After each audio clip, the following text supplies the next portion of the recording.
Welcome to CTV News, Your Canada. It's Wednesday, May 21st. We'll bring you profiles of fascinating Canadians and stories about your community. Thanks for watching. University of Winnipeg collegiate student Daha Nazuri's high school graduation is just around the corner. I want to go to U of Toronto to study biochemistry. And a degree in biochemistry means Nazuri needs to know a lot of math. The pre-calculus 40. And then Ontario universities also require a 45S course or another calculus course. But there's other aspects of the subject Nazuri says he's never really learned. I don't know much about mortgages. Like, we didn't get really taught about that in school. And I just know, like, there are some credit scores that I need to keep high. Right now, those topics aren't taught extensively in Manitoba high schools unless students opt to enter consumer math in grade 10. That's why the province is preparing new math curriculum for grade 9 students. Last week, it announced a compulsory course focused on financial literacy is on its way. I think they'll be learning about budgeting. They'll be learning about making financial decisions.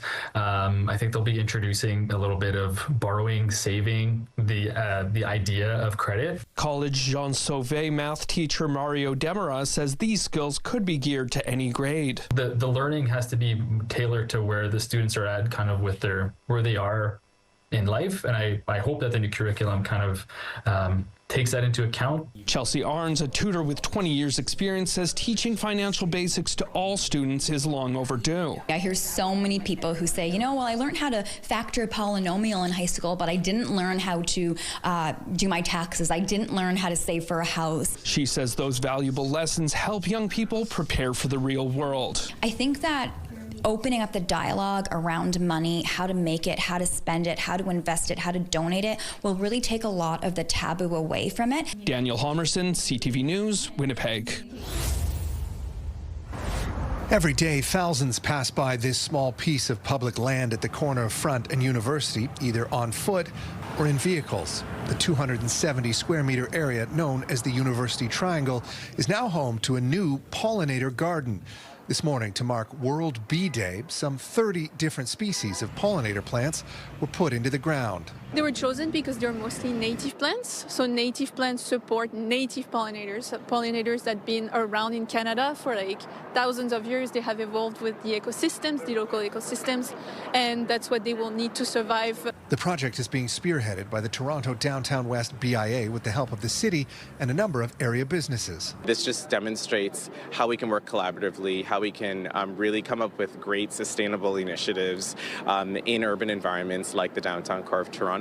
Among those involved, the Fairmont Royal York, just across the street, which already has both a functional pollinator garden and active apiary on their rooftop, featuring several working hives producing honey. The hope is that when the new street-level plants flower, they will provide yet another stop for bees and butterflies. It almost becomes more important the more we build our cities to have spaces like this, because this is a part of their path as they move through the city. Along with a new mural marking the purpose of the garden, the area is meant to help create another stop on a natural corridor to help bees and butterflies make it safely through the city. Without that, what happens is that they will not be able to find food, they will not be able to find places to nest and create the next generation. Scott Lightfoot, CTV News. From the second the hot Pink Pup Shuttle turns onto the street and the doors open, Barley and Chloe make a beeline to the bus.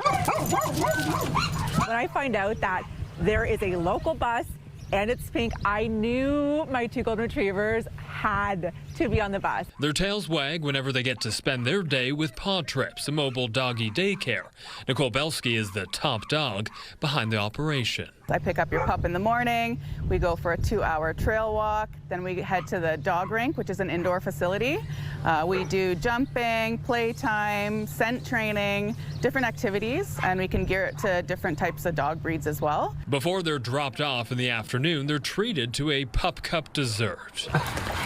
It's just a nice little treat before they go home. That's if you can get them to go home, with many pups falling in love with the experience, even the nervous ones. Miss Chloe is a COVID dog. She is very nervous and full of anxiety. That's the big reason why we signed her up for this bus service, and we always make sure that Miss Chloe has her backpack on for the bus, and she's got her special support stuffed animals for her and her brother, and it makes her happy and loves to see it. There is a meet and greet with Paw Trip staff before being introduced to other dogs to ensure safety, which is also a top priority while riding on the bus. Everyone wears a harness. We do GPS trackers on each pup.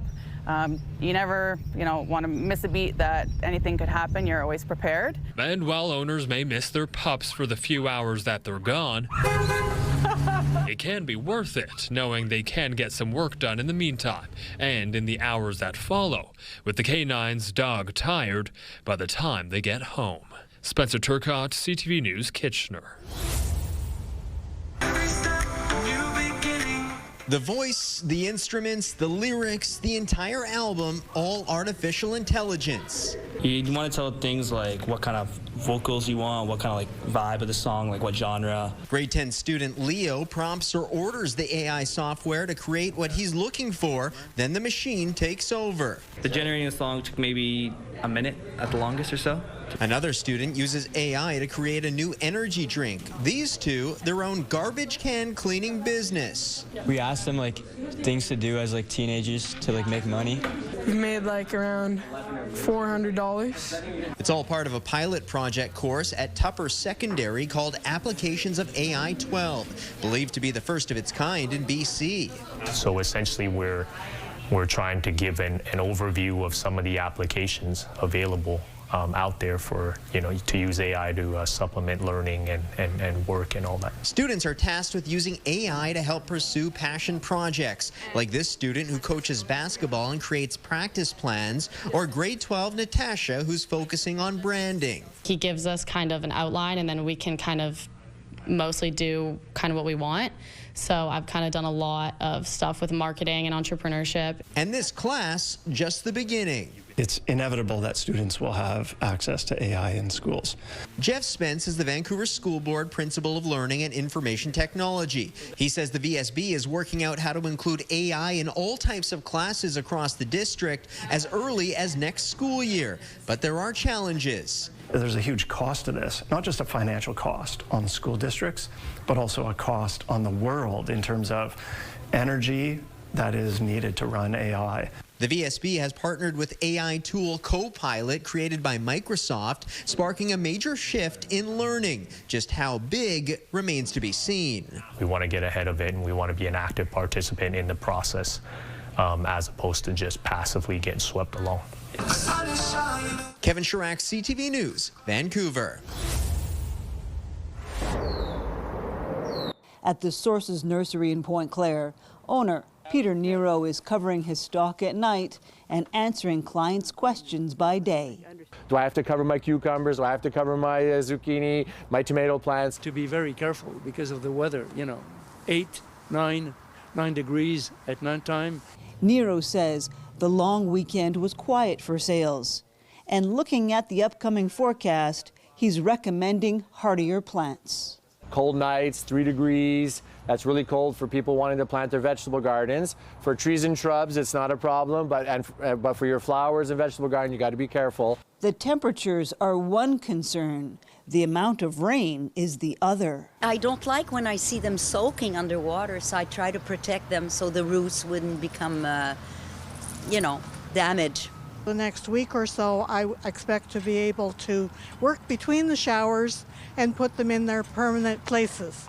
Landscaper Rob Landry says the wet weather has delayed his work schedule already. We actually had more rain days than work days. Delays can be costly, and plantings can be compromised if not done in proper conditions. The cost of everything is going up. So a plant is no longer $10. I'm planting trees that are sometimes $250, $300. Soggy ground also makes the back-breaking work even harder when moving equipment. It's so wet going up there that we had to be careful that we don't create more damage, so I don't have to come back and add more sod. Overall, this growing season so far has sown more worries and fewer sales in the garden centers. Most of the growers have told us that guys are down about 30 to 40% in sales as of today. Nero says they'll make up the sales when the sun comes out. Christine Long, CTV News. In the 1970s, Joseph Sanchez was a young artist, and today is the last surviving member of the Indigenous Group of Seven. Daphne Ojig, Alex Janvier, Norval Morrisseau, Jackson Beardy, Carl Ray, Eddie Covenus, and myself. Together with Don Sanders Dahl, Sanchez curated an exhibition called The Ancestors Are Talking, paintings by the Indigenous Seven. I think a lot of people weren't aware of the group, to tell you the honest truth. There's a lot of interest in understanding more about the group and their impacts on Canadian art. Sanchez says while they were all painters, they were also spiritual, and their art reflects that. Eddie talked about dreaming. That's where he got his inspiration. Daphne talked about peeping over the veil, crossing over and looking at the other dimensions. Norval astral travel to all the dimensions. And me, I've been astral traveling since I was a young boy. Sanchez says 2 of his friends died young, but the rest of the artists continued to paint for decades. And this exhibit shows their evolution through the years on canvas. When this group started, the idea was that we were giving our work back to the children, to our people. And ultimately, that didn't happen. There was no funding. There was but each one of us has then inspired younger artists. They have these important impacts that I think will really help foster the next generation. So we really want to encourage as many people to come, especially local Indigenous youth and artists. Sanchez says he and other Indigenous artists benefit from having a spiritual connection to their ancestors, and they shouldn't be afraid to explore that in their art. Kevin Fleming, CTV News, Banff. The bold vision to transform long vacant land at LeBreton Flats continues to evolve. I'd love a downtown arena. Rob Neer wants the Ottawa Senators to move here, so does the team. But new documents obtained by the Canadian Press show the National Capital Commission is pushing hard for eco-friendly transit. Obviously, a lot of people drive, right? It's very convenient, especially in the winter. The NCC wants fans to mostly use public transit, walk, or bike to the site. I think this is a viable option. Resident Carlos Di Mateo says with nearby LRT stations and a robust path network, keeping things green is key. So there is not so many reasons why you should make a huge parking lot in here. The Senators' construction plans must also meet strict zero-carbon standards. The team's development group would also be responsible to fund and build a pedestrian and cycling bridge across the LRT tracks from Preston to the new arena. I don't understand why the Sens should be particularly responsible for that. I feel like the NCC, as a public agency, should be responsible for public infrastructure. We're not advocating per se for everybody to leave their car at home. Like, this is not what it's about. But it's about building a neighborhood for the future. It's about giving people options. While neither side will comment during negotiations back in January, Sens owner Michael Andlauer had this to say. Let's just hope the NCC doesn't change the rules at the last second. I guess this is why we haven't seen an arena announcement yet, because these are challenging details to work out. Once or if a final deal is struck, Andlauer says the arena could open in 5 years. Tyler Fleming, CTV News. In this busy Beaumont parking lot, most drivers don't pay much attention to the sights. Take a closer look, and you may see something that makes some people turn away. We were out walking our dog, actually, and we saw a big cluster of something on the tree that we don't normally see, and so we got closer and we're like, ew, those are caterpillars. This tree, and many others like it, are covered by forest tent caterpillars. I think the amount of them is a little bit alarming, just because you look and there's a cluster of them, and then you look along the other parts of the tree, and then they're all over the branches. While some may be put off by this concentration of caterpillars, an expert I spoke to says they don't mean humans, animals, or trees that much harm. They're not dangerous, and they're not actually bad for the trees. Deciduous trees in particular are well adapted for getting defoliated by caterpillars. Mike Jenkins with the City of Edmonton says they're getting a lot of reports of the new arrivals, mostly from the south side, in areas with large amounts of poplar trees. Caterpillars have outbreak years every decade or so. They help cycle nutrients collected in the tree's bark. They also serve as a food source for birds and other bugs. Jenkins says a caterpillar boom this year could signify a bigger crop next year. That will depend on the weather this winter. We've seen handfuls of forest and caterpillar every year for many years, but this is the first time we're actually seeing numbers starting to kind of ramp up. Next month, the caterpillars will begin to cocoon themselves and emerge as chunky brown moths later in the summer. It's pretty safe to touch them. You can have them on your hands crawling around. They're actually quite soft and velvety to pet. I wouldn't touch them. I heard that they're harmless, but I still wouldn't touch them. If you are so inclined, these caterpillars don't seem to be heading anywhere fast. Connor Hogg, CTV News, Edmonton. The mood was loose at the lanes in Membertou over the long weekend, even though a provincial title was on the line. It's a fun weekend. It's a tradition. This is our 87th year, I think. Indeed, it is the 87th year for the Nova Scotia Ladies Provincial Candlepin Championship, but it's the first time in 15 years the event has been held in Cape Breton. About 15 years ago, we did have a venue. It was at the Sydney Shopping Centre, Heather Lanes, and unfortunately we lost that. Our two remaining lanes in Cape Breton are too small to host a tournament. The opening of the brand new lanes here in Membertou a few years ago gave the tournament a chance to come back to the island. It's a venue that offers tons of room, 16 lanes, has a food and beverage service, excellent staff. They've gone above and beyond, and it's a new venue, a different type of venue, and we're excited to be here. Some teams came with creative names. All came with a sense of camaraderie. We come up here for a good time. We're a fun team, and we don't feel like winning is the everything, so we have a ball. We party, we throw some balls, we keep the barn business, but all in all, it's fun. Committee member Rosemary McCackern says some of the women who took part this weekend have been participating in these provincials for 35 to 40 years. We've made long-term friendships bowling in this tournament, and it's always exciting to come together no matter where we are.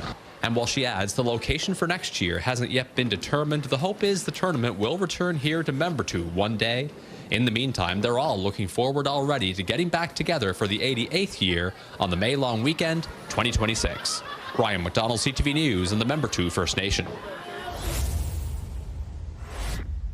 I actually really miss these characters. That's how attached author F. David Schultz got to the characters he and his wife Audra Balian created in their political fantasy novel, Crown of Horns. The characters are in this sort of war-plagued country that has been broken apart, and the main character, a refugee, is fighting to try to bring everyone back together. Balian drew from her Ukrainian background to create the characters like Ishkara. All of the jewels and gorgeous dresses she wears, they change in hue depending on her level of, I guess, corruption and power. The importance of art in the face of tyranny is at the very core of the book, according to Schultz. Political struggles and authoritarianism are also addressed. Thinking about, like, the brave Ukrainian spirit and trying to, sneak in different cultural references, like the embroideries. They started the novel before the war began, but tweaked it in the final stages to reflect current Russian propaganda. One of the characters says that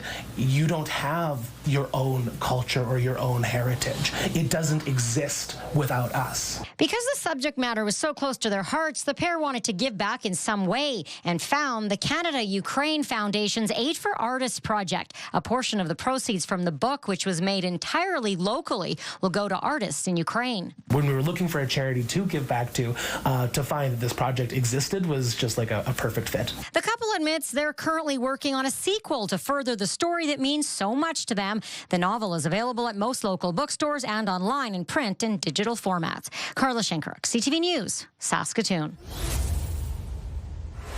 Tom Harnett from Goderich and James Durrell from Walton will be spending the next 4 months biking across Canada to raise money for cancer research. I'm trying to make an impact. Like, there's just so many people that are affected by cancer, and every 1 in 3 people have it. So many families are affected by it. I really hope that we can make an impact doing this for the trip and everything. The charitable journey was Harnett's idea. The Goderich native is a 2-time cancer survivor himself, surviving both testicular and prostate cancer. But it was a recent loss that really solidified his plan. I recently lost my stepfather on May 10th. He died of brain cancer. It's now a personal mission as a cancer survivor. I'm now going across Canada with my friend James here. Now, Harnett and his cycling partner are not only cycling across Canada, they're actually doing across Canada and more. They're starting in Walton on June 1st, heading east before heading all the way west to BC. That will make the trip almost 10,000 kilometers long. We got people all across Canada, friends that we've met, networking, hitchhiking before previously, that we're going to stay at a lot of friends' houses. We got a tent, we got all of our gear. We're not too worried about anything happening. Right? There's so many good people out there and kind-hearted people that are probably going to help us on this journey. The duo have reason to be confident this won't be either of theirs first time biking across the country. We've been across Canada now 9 times, 3 times for charity, so this is going to be our 4th time doing it for charity. We're extremely excited about it. The duo will be sticking to trails mostly, taking the Goderich to Guelph Trail, then the Waterfront Trail to Quebec, and the Trans-Canada Trail to Newfoundland, and then back out west. I've tripped to BC like 8 times. I did a solo bike trip out east as well, and it was all good. We're both super excited for this trip. We can't wait to get on the road. Harnett and Durrell say they're both fully self-sufficient, so 100% of the money raised will be going to the Canadian Cancer Society. They hope to raise $10,000. In Goderich, Scott Miller, CTV News. Growing up in Northern Ontario, McKenna Givens was immersed in country music. My grandma used to throw on country music in the kitchen and we'd kind of dance to it. Like, you weren't allowed to go through the kitchen unless you were dancing. When Givens learned of the Country Rising singing competition, she was hesitant at first to enter. And then I was like, you know what, I'm just going to apply, throw my name in the hat, and thank God I did. Givens says honesty has become the heartbeat of her music. Growing up, she was often told that she lacked a filter, a trait she channeled into songwriting and became her trademark. Since I really don't have a filter when it comes to emotions and stuff like that, I think that's what makes my music more relatable. The last time. She's in the Final Four and is competing against a singer from Nova Scotia, British Columbia, and Cam Galloway from Bracebridge. These blinders on for way too long. What I really like about country music is the whole camaraderie of it, and how it's like, that's like the genre where just like one big family. Galloway got into country music when his voice started changing. He loves the different genres, but settled on pop country. And I'm kind of known for my songs having like very upbeat sounding music with like deep emotional lyrics. Last September I went to my first CCMAs and got to really experience like what country music is all about. Givens and Galloway will be in the spotlight in Sudbury on Saturday as part of the Country Rising showcase at Hockey Fest, opening for songwriter Griffin Palmer and artist Nate Haller. The event is being hosted by the multi-platinum recording duo, the Reclaws. The winner of the Country Rising competition will seal a record deal with Starseed Entertainment, a $10,000 cash prize, and a slot at the Reclaws Key to Bala show in August. It'd be a real full circle moment for me because I've been watching concerts at the Key since I was 19. Fan voting is underway as both singers hope this is their moment to rise to fame in Canada's country music scene. I'm over you, it's over you. I see you again. Everybody that does music wants to do it every single day for the rest of their life. Eric Tashner, CTV News, North Bay.